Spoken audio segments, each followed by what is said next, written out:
കർണാടകയും തമിഴ്നാടും തമ്മിലുള്ള കാവേരി നദീജല തർക്കവിധി ഇരു സംസ്ഥാനങ്ങൾക്കകത്ത് വ്യാപക അക്രമങ്ങൾക്ക് വഴിവെച്ചിരിക്കുകയാണ്. തീവയ്പും വഴിതടയലും മൂലം മലയാളികളുടെ നാട്ടിലേക്കുള്ള ഓണാവധി യാത്ര പ്രതിസന്ധിയിലാണ്. 9 വർഷങ്ങൾക്ക് മുമ്പ് കർണാടകയും തമിഴ്നാടും തമ്മിലുള്ള കാവേരി നദീ തർക്കത്തിൽ സുപ്രീംകോടതി ഇറക്കിയ ഉത്തരവ് നദിയിലെ ജലം പകുതിയിലേറെ തമിഴ്നാടിന് അനുവദിച്ചുകൊണ്ടായിരുന്നു.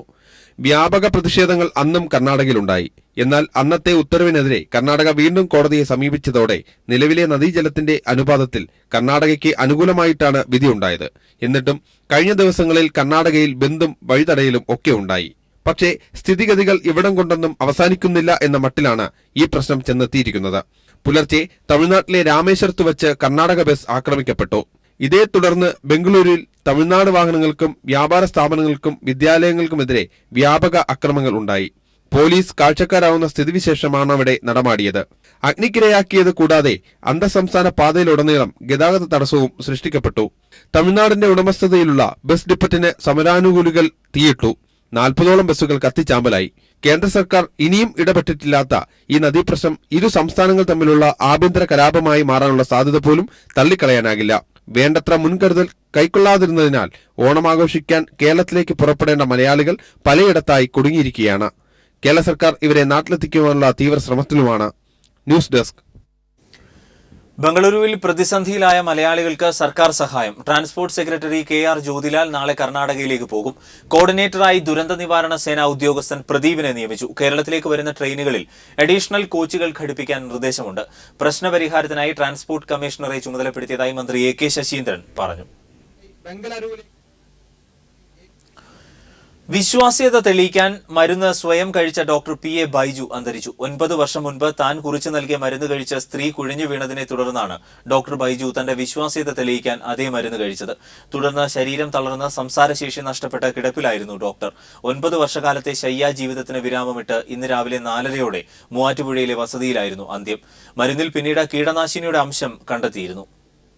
9 വർഷം മുമ്പ് ഡോക്ടർ PA ബൈജു അടിമാലിയിൽ ആയുർവേദ ഡോക്ടറായി സേവനമനുഷ്ഠിക്കുമ്പോഴുണ്ടായ സംഭവമാണ് 9 വർഷക്കാലം അദ്ദേഹത്തെ കിടപ്പിലാക്കിയതും ഒടുവിൽ മരണത്തിൽ കലാശിച്ചതും.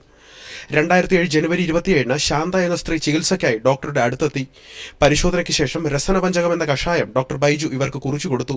ശാന്ത വീട്ടിൽ കൊണ്ടുവന്ന് വെച്ചിരുന്ന കഷായത്തിൽ ശാന്തയുടെ ഭർത്താവ് ഇവരെ അപായപ്പെടുത്താൻ വിഷം കലർത്തി. ഇതറിയാതെ പിറ്റേന്ന് വൈകുന്നേരമാണ് ശാന്ത കഷായം കഴിക്കുന്നത്. തുടർന്ന് ഇവർ കുഴഞ്ഞു വീഴുകയുമായിരുന്നു.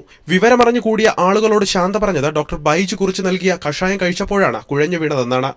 ഡോക്ടറിനടുത്തെത്തി ബഹളമുണ്ടാക്കിയവരുടെ മുന്നിൽ തന്റെ വിശ്വാസ്യത തെളിയിക്കാൻ ഡോക്ടർ ബൈജു അതേ മരുന്ന് സ്വയം കഴിക്കുകയായിരുന്നു. തുടർന്ന് ബോധരഹിതനായി ഡോക്ടറും വീണു. സംസാരശേഷി വരെ നഷ്ടപ്പെട്ട തളർന്ന് കിടപ്പിലായ ഡോക്ടർ ബൈജു 9 വർഷക്കാലം ദുരിത ജീവിതം നയിച്ചു. ഇന്ന് രാവിലെ 4:30 മൂവാറ്റുപുഴ പായിപ്ര പൺതരിമല വീട്ടിൽ ഡോക്ടർ ബൈജു അന്തരിക്കുകയായിരുന്നു. മരിക്കുമ്പോൾ 47 വയസ്സ് മാത്രമായിരുന്നു അദ്ദേഹത്തിന് പ്രായം. ഡോക്ടർ ബൈജു കഴിച്ച അതേ മരുന്ന് വിദഗ്ധ പരിശോധനയ്ക്ക് വിധേയമാക്കിയപ്പോൾ കീടനാശിനിയുടെ അംശം കണ്ടെത്തുകയും ചെയ്തിരുന്നു. തന്റെ നിരപരാധിത്വം തെളിയിക്കാൻ ജീവൻ നൽകിയാണ് ഡോക്ടർ PA ബൈജു യാത്രയായത്. News bureau, Kochi. K. ബാബുവിനെതിരായ അനധികൃത സ്വത്ത് സമ്പാദന കേസ് ആദായ നികുതി വകുപ്പും അന്വേഷിക്കും. വിജിലൻസിന്റെ പ്രാഥമിക അന്വേഷണത്തിന് ശേഷമായിരിക്കും ആദായ നികുതി വകുപ്പ് അന്വേഷണം തുടങ്ങുക. ഇതിന്റെ ഭാഗമായി വിജിലൻസ് പിടിച്ചെടുത്ത രേഖകൾ ആദായ നികുതി വകുപ്പ് നിയമപരമായി ഏറ്റുവാങ്ങും.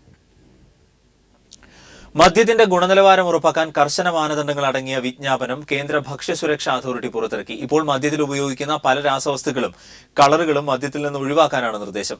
വൈൻ മുതലുള്ള എല്ലാ തരത്തിലുള്ള മദ്യങ്ങൾക്കും മാനദണ്ഡങ്ങൾ ബാധകമാണ്. ത്യാഗത്തിന്റെയും സമർപ്പണത്തിന്റെയും സ്മരണയിൽ വിശ്വാസികൾ ഇന്ന് ബലിപ്പെരുന്നാൾ ആഘോഷിക്കുന്നു.